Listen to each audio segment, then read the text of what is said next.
Hi guys. இந்த video வந்து ஒரு முக்கியமான விஷயம் இப்போ நடந்துகிட்ருக்கு, அதை தான் நம்ம பார்க்க போகிறோம். ஸோ நம்மளுடைய நிஃப்டி கிராஷ் ஆக போகுதா அப்படிங்கிற ஒரு இம்பார்ட்டண்டான இன்ஃபர்மேஷன் தான். ஏன்னா இப்போ நான் யூஎஸ் மார்க்கெட்டை வாட்ச் பண்ணிகிட்ருக்கேன்.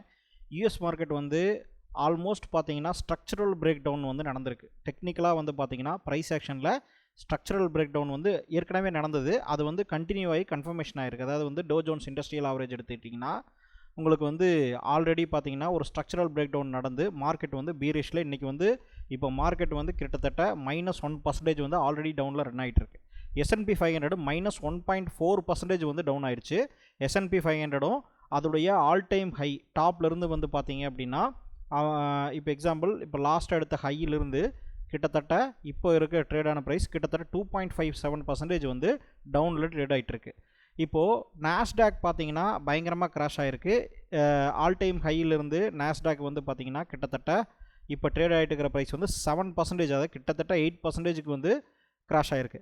இப்போ பார்த்தீங்கன்னா நாஸ்டாக்குடைய பிஹேவியர் வந்து எப்போவுமே வந்து சேமாக தான் இருக்கும். அதாவது நாஸ்டாக் வந்து டெக் இண்டெக்ஸ், அதாவது வந்து டெக் ஸ்டாக் இருக்கு இல்லையா, இந்த AI artificial intelligence stocks, software, technology company stocks எல்லாம் இதெல்லாம் வந்து பார்த்திங்கன்னா நார்மலாகவே ஹை ஃப்ளக்சுவேஷனில் தான் இருக்கும். நாஸ்டாக்குங்கிறது எப்பவுமே வந்து இன்க்ரீஸ் ஆச்சுனால பயங்கரமாக இன்க்ரீஸ் ஆகும், கீழே விழுந்ததுனால பயங்கரமாக கீழே விழுகும். So normal S&P 500 to Jones மார்க்கெட்டை விட இது எப்பவுமே வந்து ஹையர் லெவலில் வந்து மூமெண்ட் பீட்டா வேல்யூ வந்து ரொம்ப ஜாஸ்தியாக இருக்கும். இப்போ பார்த்தீங்கன்னா டோ ஜோன்ஸ் 1% ஃபால் ஆகிருக்குது, S&P 500 1% ஃபால் ஆகிருக்கு.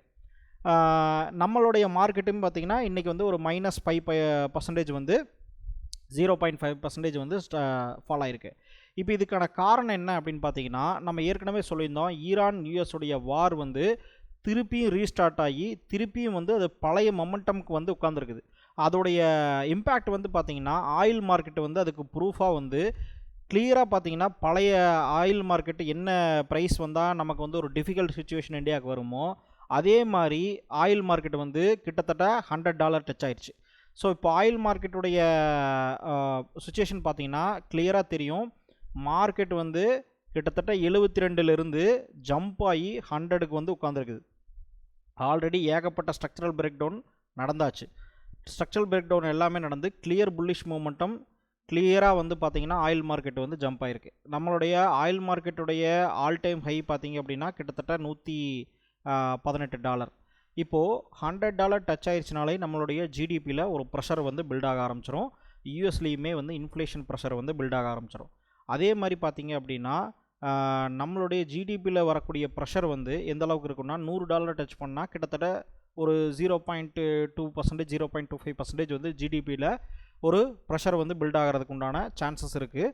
$150 எல்லாம் போயிடுச்சு அப்படின்னு கேட்டிங்கன்னா, $120 மேலே போய் 130, 150 எல்லாம் போயிடுச்சு அப்படின்னா நம்மளுடைய ஜிடிபிலையுமே வந்து பயங்கர இம்பேக்ட் வந்து க்ரியேட் ஆக ஆரம்பிச்சிடும். ஒரு 0.5% அளவுக்கு க்ரியேட் ஆக ஆரம்பிச்சிடும்.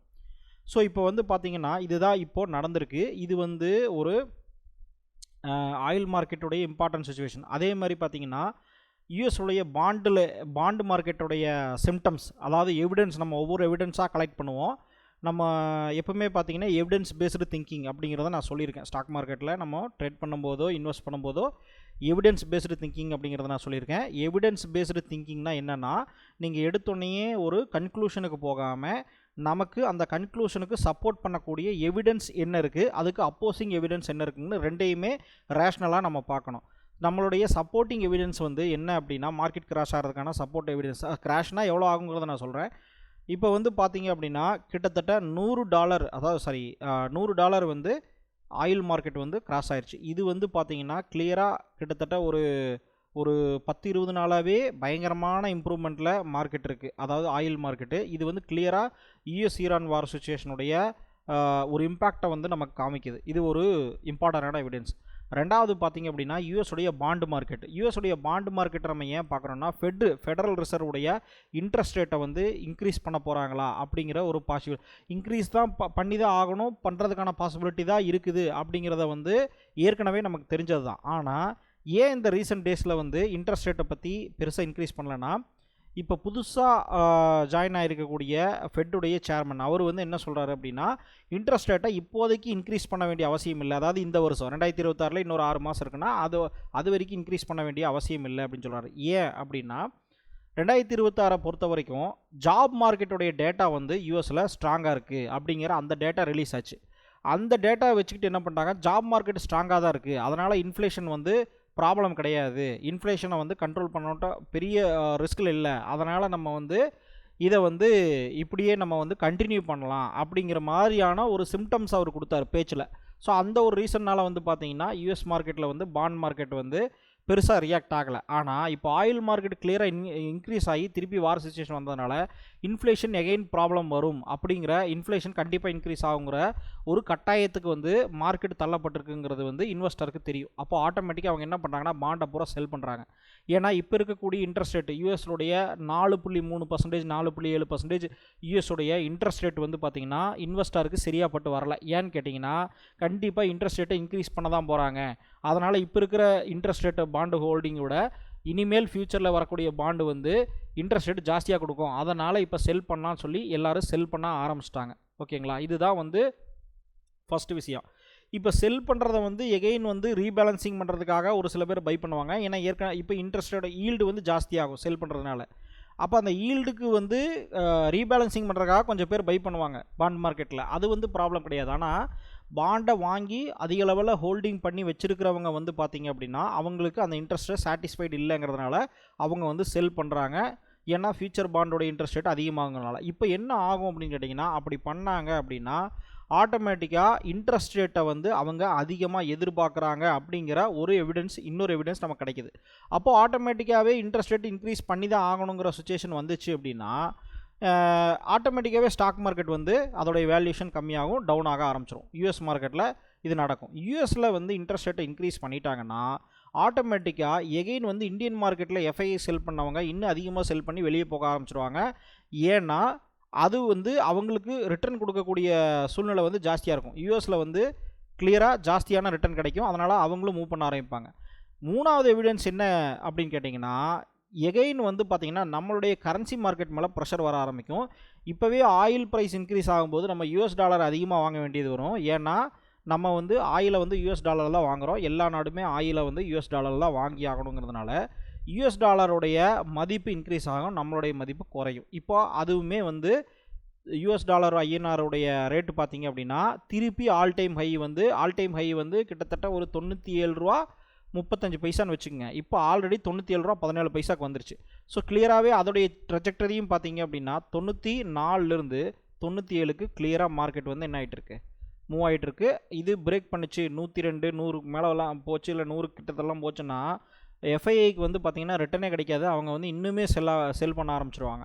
ஸோ அப்போது இந்த overall condition of the environment இதுதான் மார்க்கெட் ரெஜிம் அப்படின்னு சொல்லுவோம். இந்த மார்க்கெட் ரெஜிம் நமக்கு என்ன சொல்ல வருதுன்னா, இது வந்து ஓவராலாக புல்லிஷ் மார்க்கெட் கிடையாது அப்படிங்கிறத நமக்கு சொல்லுது.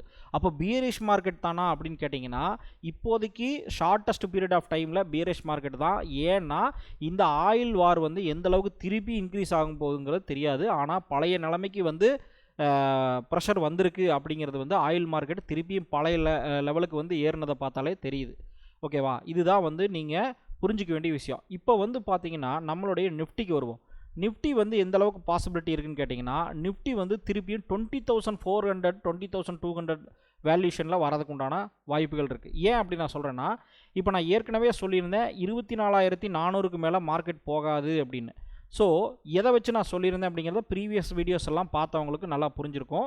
வேல்யூஷன், மார்க்கெட் வேல்யூஷனில் நம்மளுடைய நிஃப்டியில் இருக்கக்கூடிய 50 கம்பெனியுடைய க்ரோத் பர்சன்டேஜ் பார்த்திங்கன்னா வருஷம் ப்ராஃபிட்டுடைய வளர்ச்சி வந்து 12% CAGR அப்படின்னு நம்ம கொடுத்தோம் அப்படின்னா அது வந்து 24,400 24,600 தான் ஃபேர் வேல்யூ இருக்குது. ஓகேங்களா, மார்க்கெட் வந்து அந்த அளவுக்கு ஃபேர் வேல்யூ இன்றைக்கி ட்ரேட் ஆகலாம் அப்படிங்கிறது நமக்கு வேல்யூஷன் வருது. அப்போ 12% வளர்ச்சி வந்து நம்ம ஒரு நார்மல் வளர்ச்சி அதை கொடுத்தோம்னால 24,400 24,500 இந்த ரேஞ்சுக்குள்ளே தான் வருது. ஓகேங்களா, இது வந்து பர்சன்டேஜில் இருக்கிறதுனால எக்ஸாக்ட் நம்பர் கிடையாது. 24,500 அப்படின்னு வச்சுக்கோங்க. 24,500ங்கிறது சைக்கலாஜிக்கல் நம்பருங்கிறதுனால அந்த நம்பரை நம்ம எடுத்துக்கிறோம். ஸோ பர்சன்டேஜ் வேல்யூஷனில் பார்த்தீங்கன்னா அந்த 24,400 அப்படிங்கிறது வந்து 12% வளர்ச்சி கொடுத்தோம்னா வருது. இப்போது அந்த 12% வளர்ச்சியை நம்ம ஒரு தடவை சொல்லியிருந்தோம் மார்க்கெட் கிராஸ் ஆக போகுது, அப்போ வந்து 6% வளர்ச்சிக்கு நம்ம கொடுக்குறோம் அப்படின்னு சொல்லி. ஏன் 6% வளர்ச்சினா இந்த எஃப்ஐஐயுடைய ப்ராப்ளமும் இன்ட்ரெஸ்ட் ரேட் இன்க்ரீஸ் பண்ணக்கூடிய ப்ராப்ளமும் ஆயில் மார்க்கெட்டுடைய ப்ரைஸ் இன்க்ரீஸும். இப்போ அதே 6% வளர்ச்சியாக நம்ம கட் பண்ணோம் அப்படின்னு கேட்டிங்கன்னா, ஏன்னா திருப்பி அதே பிரச்சனை வந்துருச்சு இல்லையா? ஆயில் பிரச்சனை வந்துருச்சு, திருப்பி எஃப்ஐஐ வெளியே போகிறாங்க, நம்ம வந்து திருப்பி வந்து யூஎஸ் டாலர் ரிசர்வ் வைக்கிறதுக்காக நம்ம வந்து ஐஎன்ஆரை செல் பண்ணி யூஎஸ் டாலர் வாங்க வேண்டியது வரும். இதனால் நமக்கு பல பிரச்சனைகள் வரும். மார்க்கெட்டில் இன்ட்ரெஸ்ட் ரேட் இன்க்ரீஸ் ஆச்சு அப்படின்னாலே ஆட்டோமேட்டிக்காக இந்த நம்மளுடைய ஆர்பிஐயும் இன்ட்ரெஸ்ட் ரேட் இன்க்ரீஸ் பண்ண வேண்டிய தேவைகள் வரும். ஃபெட்டில் இன்க்ரீஸ் பண்ணால் இங்கேயும் பண்ணி ஆகணும், இல்லைன்னா இன்னும் மார்க்கெட்டில் மோசமான நிலைமைக்கு போயிடும். அதனால் வந்து அவங்களும் இன்க்ரீஸ் பண்ண வேண்டிய நிலைமை வரும். இப்போது இதெல்லாம் கணக்கு வச்சு பார்த்தோம் அப்படின்னு கேட்டிங்கன்னா 6% வளர்ச்சி, ஒரு எக்கனாமி அடிபடும் 6% வளர்ச்சின்னு வச்சுக்கிட்டோம்னா இப்போ ஒரு 23,200 அதாவது 23,200 23,400 இந்த ரேஞ்சுக்கு மார்க்கெட் வந்து வர்றதுக்கு வாய்ப்பு இருக்குது. அப்போது இந்த வேல்யூஷன் கட் பண்ணோம்னா தாராளமாக அந்த அளவுக்கு வந்துடும், 23,500 வரும்னு வச்சுக்கோங்களேன். இப்போது ஒருவேளை அந்த அளவுக்கு வராமல் போகிறதுக்கு சான்ஸ் இருக்கா அப்படின்னு கேட்டிங்கன்னா இருக்குது. எப்போன்னா திருப்பி இந்த ஆயில் மார்க்கெட்டுடைய ப்ராப்ளம் கம்மியாகி ஆயில் வந்து எப்போ திருப்பி நார்மல் சுச்சுவேஷனுக்கு வருதோ, ஈரான் வார வந்து இம்பேக்ட் ஆகாது, திருப்பியும் கம்மியாகுது அப்படிங்கிற மாதிரி சுச்சுவேஷன் வருதோ அப்போ வந்து மார்க்கெட் வந்து கம்மியாக இருக்க வாய்ப்பு இருக்குது. ஸோ இதுதான் ஃபண்டமெண்டல் ரீசன்.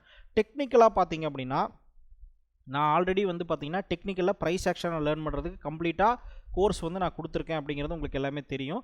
கூகுள் டிரைவில் என்னுடைய கோர்ஸ் கம்ப்ளீட்டாக ஆப்ஷன்ஸ் பையிங் இன்ட்ராடேயில் எப்படி ட்ரேட் பண்ணுங்கிறத பேசிக்லேருந்து கம்ப்ளீட்டாக நான் உங்களுக்கு கோர்ஸ் கொடுத்துருக்கேன்.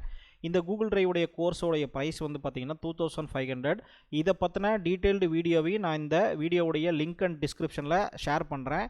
இதை வந்து நீங்கள் கம்ப்ளீட்டாக டவுன்லோட் பண்ணிக்கலாம். இதில் வந்து குளோபல் மார்க்கெட் எப்படி அனலைஸ் பண்ணணும், எஃப்ஐஐ எப்படி அனலைஸ் பண்ணணுங்கிறதுலேருந்து கம்ப்ளீட்டாக price action class, stop loss ஆப்ஷன்ஸில் எப்படி வைக்கணும், கீ லெவல் ஸ்ட்ராட்டஜிஸ் எப்படி நம்ம ஒர்க் அவுட் பண்ணணும், எல்லாமே நான் வந்து கம்ப்ளீட்டாக 23 வீடியோவாக கொடுத்துருக்கேன்.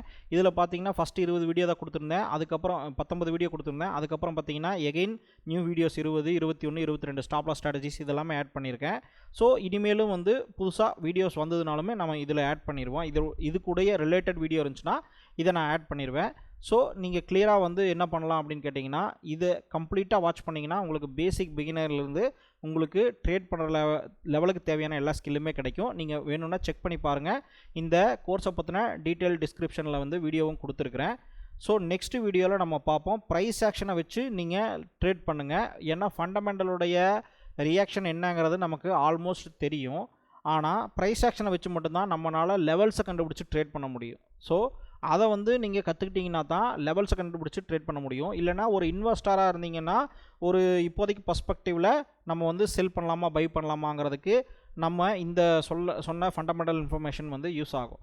இப்போது ஒருவேளை நீங்கள் போர்ட்ஃபோலியோ வச்சுருக்கிறீங்க, என்ன பண்ணுறதுங்க அப்படின்னு கேட்டிங்கன்னா, நீங்கள் வந்து ஆப்ஷன்ஸில் நீங்கள் வந்து புட் ஆப்ஷனை ஒரு செக்யூரிட்டிக்காக நீங்கள் பை பண்ணி வைக்கலாம். ஏன்னா மோர் தென் ஒன் டே விடுறது வந்து ஒரு பாசிபிலிட்டி வந்து உங்களுக்கு பயமாக இருந்ததுன்னா புட் ஆப்ஷன்ஸ் வந்து நீங்கள் பை பண்ணிக்கலாம். அதையுமே நீங்கள் ப்ராப்பரான கால்குலேஷன் ரிஸ்க் மேனேஜ்மெண்ட் எடுத்து பை பண்ணணும். எப்படின்னா, நீங்கள் போர்ட்ஃபோலியோ டோட்டலாக 1 லட்ச ரூபாய்க்கு வச்சுருக்கீங்க அப்படின்னா அதில் வந்து ஒரு 1% எடுங்க. ஒரு 1000 ரூபாய்க்கு வந்து பார்த்தீங்கன்னா புட் ஆப்ஷனை வந்து நீங்கள் பை பண்ணுங்கள். 1000 ரூபா புட் ஆப்ஷன் லெவலுக்கு பை பண்ணுங்கள். ஏன்னா உங்களுக்கு ஒரு இன்சூரன்ஸ் மாதிரி, ஒருவேளை லாஸ் ஆனாலும் உங்களுக்கு அந்த இன்சூரன்ஸோடைய லாஸ் 1000 ரூபா தான் ஆகும். ஒருவேளை மார்க்கெட் நான் சொன்ன மாதிரி கீழே போச்சு அப்படின்னா ஆட்டோமேட்டிக்காக அந்த 1000 ரூபாய் நீங்கள் இன்வெஸ்ட் பண்ண புட் ஆப்ஷனில் அமௌண்ட் வந்து பார்த்திங்கன்னா 5000 10,000 கூட ஆகலாம். அப்போ அதில் வந்து பார்த்திங்கன்னா உங்களுக்கு ஒரு அமௌண்ட் வந்து கெயின் ஆகும். அதை வந்து திருப்பியும் நீங்கள் கம்மியான விலைக்கு வந்த அந்த போர்ட்ஃபோலியோ ஸ்டாக்ஸை வந்து பை பண்ணலாம்.